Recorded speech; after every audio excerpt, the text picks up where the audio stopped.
last week we were like, okay, we have to take a break because it's so hard. You're just been editing everything so fast. So it's like, yeah. You also editing. How do you manage editing all your things? That's a question. Okay.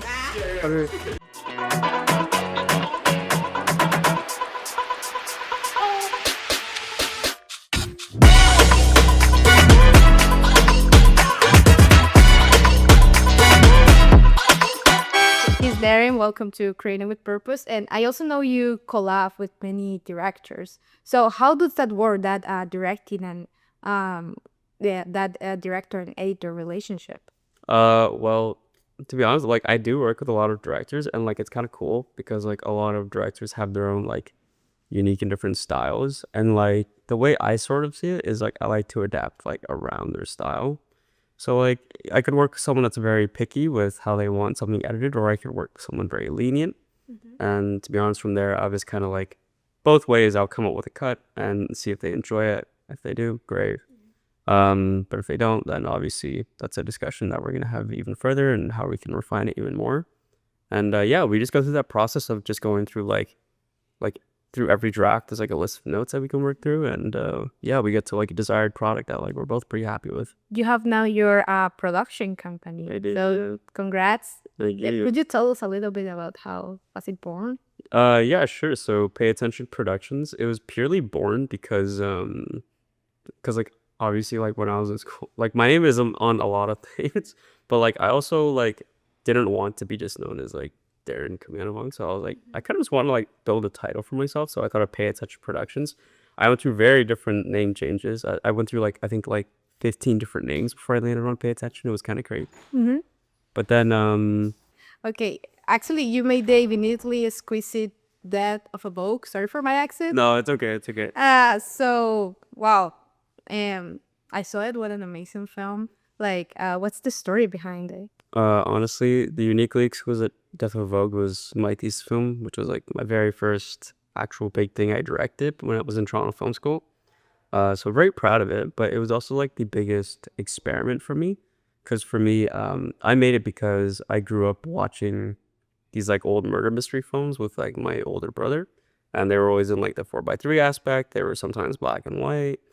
And yeah, I mean, just watching it, like I grew closer to the genre and the murder mystery genre in general. So I really wanted to make one, and I think that was a really fun experiment for me. Wow. And that's kind of how it came to be. Yeah. And you also did. Michaela told us about Are We Still Friends? Oh yeah, And you co-directed the film. I did. How was the experience of collaborating? I mean, it was really fun. I mean, after Vogue, because right now I think right now Vogue is my current like only film where I solo direct. But for Are We Still Friends, it was really special because like it was a film that I had like solely written at first, and like when I finished a draft that I was happy enough to like send it to someone, I sent it to a girl named V, and V took an interest in it, and she helped me rewrite the script a bunch, and I was like, you know what, like I'm still in school, like I don't want to do this alone, so like because I love collaborating with people, like the thing with me, so like I was like, yeah, why not? Let's just co-direct it together. And so that's how it came to be pretty much. And then, yeah, it was amazing. Do you have like a dream collaboration? Dream collaboration. I do actually. But it's not one that anyone would really expect, or unless you knew me, like you probably would expect it. But like it's a musical artist. But I would love to collaborate with Tyler the Creator one day. I think making a soundtrack for like a film would be like my greatest like accomplishment. I'm like, yes, I've done it. I think we both know the answer to this question, but for the people that maybe don't know about filmmaking, how important is the editing process? I mean, like the way I see it is like it's probably one of the most important parts of the editing process because like, I mean, you hear it a bunch of times, but like a film is literally made 3 different times. First is like the conception of it in your head, then like the actual making of it. So like, you know, actually filming it. And then when you're actually putting it together in post-production. So I think film or editing is, in a way, it is directing in itself. Because, I mean, that's really where the editor gets to kind of take someone else's vision and kind of string it together the way they see it. And I think it's cool because sometimes the editor sees things that the director doesn't. And that way they're allowed to kind of have that freedom to kind of make up new things within the film of another person's vision. What advice would you give to like young filmmakers to elevate their editing? I guess develop your own style. I mean, everyone, I think. What's your style? What's my style? Very messy. Like I'm because I work with there's a guy named Anj who is like the most organized editor in DMT on this planet.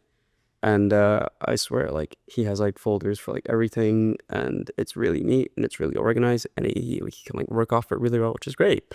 But like I look at my setup, and there's like no folders. It's like everything's everywhere. It's a mess. Like, but I'm so used to it that like it just works for me. Yeah. So honestly, like don't be scared to like develop your own style or like your own organization techniques. Like, yeah, whatever works best for you, just go with it. Do you have like a treat or something, a reward when you finish like editing or something? A treat to give yourself like. Yeah, I mean, I like. I don't know. I just hang out with friends. But I really don't do anything. Like, I'm like, I finished a job and I'm like, Okay. that was fun. Yeah. Let's on to the next one. Yeah. How's your philosophy as a filmmaker? My philosophy. Oh, this is a really cool one.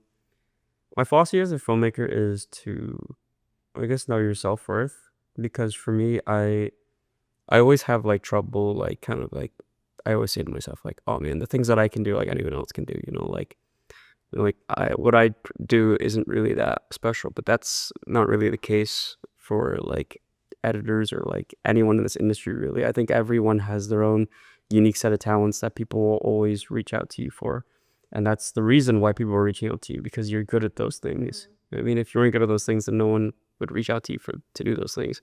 But I think knowing your self-worth is probably one of the most important things in this whole industry, because that not only determines like what you should get paid for, but like it like really helps like with your mental health. Like honestly, like knowing your self-worth, and not only that, but like putting yourself in an environment where like other people know your worth, it's so like rewarding, and it's just so nice to like feel, because in this industry especially, it's so easy to feel like you're kind of off in the background, or like you're not really important, or like you're kind of like, in worst case scenario, being manipulated for your abilities or talents or whatever. But yeah, absolutely, just to the best of your ability, just try and measure your self-worth. Yeah.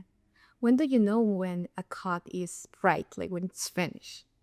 I think there's that moment that I have with every director after like watching something back with them, when they're like, yes, or like they like get up and they like just go crazy. It's like, you know, you've done something right. That's the real reward for me, when like I produce like a cut and then they watch it and they're like, this is the most amazing thing you've ever seen. That is the payoff.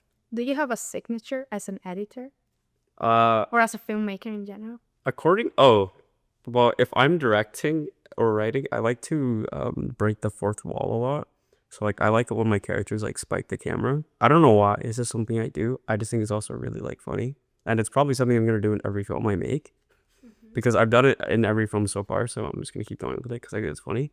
But as an editor, I've been told by like some other people, like Nico and Joanna, that like I do have a signature when I edit, but like I really don't know. Like I just put stuff together. I don't know. I couldn't tell you. But directing, I know that for sure. And you also produce, right? You produce Mr. Frank. Yeah, I produced something. How was that experience? It was nerve-wracking, because I'm gonna be honest. Before that, I've never produced anything in my life, and then Nico and Joe hit me up with the offer to produce Mr. Frank, and I was like, well, I'd never considered that, but sure, I'll take it. I'll do my best. We were short a producer all the time, and someone had to step up from Crackle Window to take a position, so I was more than happy to fill that position. And yeah, it was an opportunity, all right. But Gerardo told me you were very committed. You were even cooking. I was cooking.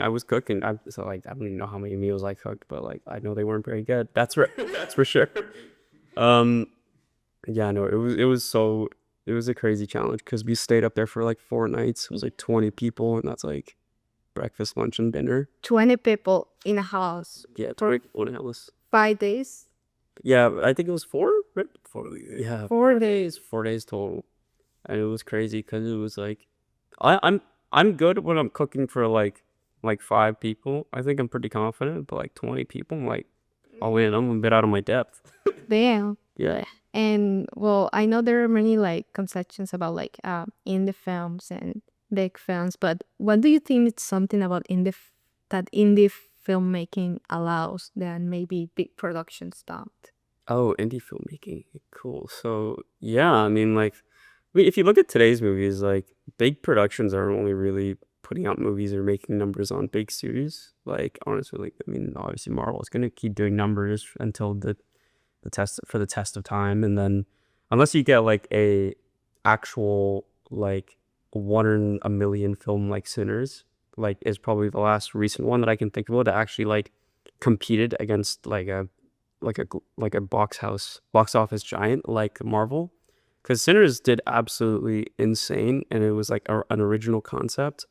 It was, I don't know, it was just never seen before, and it's crazy to see because I mean, like, if you compare indie movie making and like big budget movie making, indie filmmaking is really like you can tell the creators of behind these indie films like really put like their life story behind it, like all that, and it's kind of a shame to see because like you really hope to see like big movies that like mean a lot to the directors, make it more into the box office, but I mean that only comes at once every so often. Yeah. And I mean, with indie filmmaking, it's just kind of tough because like it's like you're rarely rewarded for making a film in like the short film sector. Mm-hmm. So it's still tough, and like yeah, I mean it's just tough. Yeah. It's challenging, and with the tariffs and whatnot, like Oh, I'm not gonna get into that. what lesson do you think as a filmmaker you have to learn early on? To take risks. I think to take risks is probably the most important risk, or like the most important lesson that a filmmaker has to learn very early on. Because honestly, if you play it safe, like in this industry, the way that I find it is like, I think if I kept editing or if I keep editing, I think I'm playing it very safe at that point. Like I think I can land jobs, but like I didn't come here just to edit. Like, you know, like there's so many people that I know that like are doing things now that they don't want to necessarily do that for the rest of their film career. They want to direct, they want to write, they want to even act or whatever. Well, like I encourage people to take that risk because it's like you don't want to stay in the same place as you are like now versus like 5 years from now, because like you're just gonna regret not taking that path as like a director or like a writer or whatever you want it to be. And like I'm really happy now because like I'm gonna be honest, I don't even like editing that much. I hate editing. And like everyone thinks I love editing. But like yeah, I mean recently I've taken steps to like direct more stuff, and you know, it's coming out really well. Yeah, like just take that risk. What has been the biggest risk you have taken? Oh man, there's been so many, but I think the biggest risk I've taken is I got this cool opportunity recently to it's like for this like kind of like, I don't really know if I can drop names, but like it's for like a company, but like I'm like their director of creative development, and they have like a 48-hour challenge Cool. coming out, and I'm kind of like in charge of like the marketing for that. So that has enabled me to kind of direct their promos and whatever merch comes out or logos or like anything like that. Like I will be the creative head and figure behind that, working with the marketing director. And yeah, like I said yes to the opportunity. I think that was the biggest risk because I've been playing it so safe for the past year and a half after we finished productions on Are We Still Friends, that like I just wasn't really happy with like editing all the time. And to be honest, it's like editing is really straining for the mind, and it's like it's a really tough thing to just consistently do one after the other job. But like taking on this directing job, like it's nice. It's a good risk because it like yeah, it was a very good risk to take. And looking back to your earlier work, what do you think you have preserved and what have you outgrown of? I think that's actually a really hard question. I didn't think about this one. What do I preserve as a filmmaker? I think I've preserved my joy. That's a really weird answer, but like I remember coming here and I was like really loud and like really like I was really excited to like learn everything. And like, you know, I thought like, oh, it would just die down eventually. Like it would just turn into like my job. I wouldn't be that excited about it. I was still finding new things to be excited about. Like every time I come up with something new, like a new concept, I like do not spare a second to just go and run and tell my friends. Cause it's like, it's just so exciting. I don't know. It's just an exciting feeling. So I think I've kept my joy in the industry for like the longest time still. Cause I thought I would be like gone by now. How did you decided to Sorry? study filmmaking? Oh, it was funny. So like I graduated high school in 2019, and then 3 years flew by because COVID. That was a wreck. And then yeah, 2022 came by, and I was like, I don't know what I want to do still, but I've always wanted to make films. And like, to be honest with you, like I think I was realistically the only one that was telling myself in my head that like I probably shouldn't do film because always that perception that like you know, like Asian parents or whatever, like I can't really do film. But like they were actually like, you know, they were okay with it. So I gave it a shot. I was like, why not? It's my passion. I'm gonna try it out. If it doesn't work, so worst that can happen. I'll just do something else. Yeah. And I tried it, and it's surprisingly working really well. So yeah, that's how I came to love. I'm so happy to hear that. Yeah, I mean I am too. Well, actually, we are trying a new dynamic here. We're gonna start with you. So, we bought this game called Let's Get Closer. Okay. We don't know. We haven't seen all of the questions, but you can choose the level which you want to go. So, close, closer, and closest. And questions will appear, and you can answer it. Okay. Are we gonna do one from each category? And you can choose as you feel comfortable. I'll do one from each category. I Perfect. never played this game before. It's just fun. We'll do close first, I guess. Wait, do I choose a card? Yeah. Okay, well, then just randomly choose a card. Let's do this one. Wait, should you read the question? Sure. What are you most grateful for? Probably my friends. I think like all my friends, like as like a collective whole, because I mean I grew up in a small town like down south. It's about 2 hours away from me called Woodstock, Ontario. Shout out them. And I think they were the most encouraging people that I've ever met in my entire life. Like I think I was literally like a blank slate of a person going into high school. I didn't know what I was gonna be like. I don't know who I wanted to be. I didn't even know what I wanted to do. And then I met all my like really close friends that I know today, and like some more from that town, and like they really transformed me into the person that I am as a whole. And I really think that like just knowing them affects my filmmaking as well. Like they've had such a positive impact in my life that like I'm just not going to forget ever. So I'm eternally grateful for them. Oh, that's so cool. Shout out to your friends. Yeah, shout out to them. Okay. Your turn, you first. No. Let's see. Okay, what do you value most in a friendship or relationship? Wow, we're in the friendship category. Yeah, Uh, this is great. I don't know. Maybe honesty. Yeah, it's really I feel like, of course, there's assertiveness, but I feel like when you are honest and there is communication, you can have a good friendship or relationship. no for sure. Okay. And that's the last question I'm gonna answer. Okay. You're the guest. Oh wait, here you go. Yeah. Okay. What is the most painful thing that happened to you in your life? Only you. Yeah. You can skip it. Say something a little bit more chill. I'll say like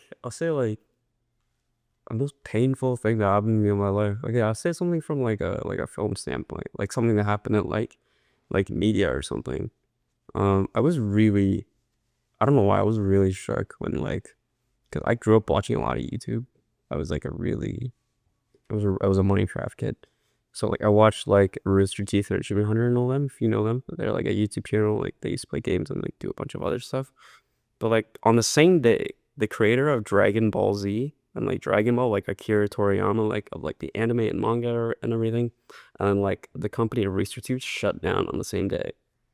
That's something else horrible happened to me that same day, but I'm not gonna get into that. But like those two things shut down like part of my childhood. I was like, my childhood just ended today. So I was like, whatever. But like honestly, looking back on it. Alright. Yeah. What was your favorite movie What's my favorite? when you were a kid? Oh man, when I was a kid, Scott Pilgrim versus the World. Definitely Scott Pilgrim. That's probably not a movie that a kid should watch, but like, yeah, it's Scott Pilgrim. Okay. Last level. Yeah, sure. Hopefully this isn't like the craziest question in the world, but we'll see. I like your ring, by the way. Oh, thank you. What is the darkest thought you ever had? Okay. Let's just do another close one and just call it a day. What is something that has made you happy lately? That's better. Oh man. Okay, but yeah, I'm just gonna relate this back into like the opportunity I've been given recently is just the opportunity to direct them, and I mean like I'm happy to be back, and I'm happy to be writing things again, and the fact that like I get to kind of share my vision again, because I mean I know it hasn't been that long, like but like a year and a half felt like an eternity for me after Are We So Friends, just like all that waiting and editing, and it just felt like a lot of just like. I was just like moping around. I was like, oh man, I'm not really doing what I came here to do. So I'm really happy that like I was given the opportunity and that I'm taking strides to be the person that I want to be and like do the things that I want to do. Yeah, of course. do. You're close with your brother, right? I'm pretty close, yeah. Has your family like support you in all this journey? Yeah, I show them like all my films and like the things that I make occasionally and like all the stuff that I'm part of, and like I show them, and like I don't know, my family likes making fun of me, but like they think it's really cool. I think it's really cool. But like my dad always like tries to find like little like inconsistencies in my film. Like there's like a really long shot in like my thesis film where like the criminal was like holding up a gun, and then my dad was like, "Yo, now yeah," it tells it if I was the main character, I just ripped the gun out of her hands. I was like, "All right, man, like, whatever." Like he's very. He'd be a good script supervisor. Yeah, he would be.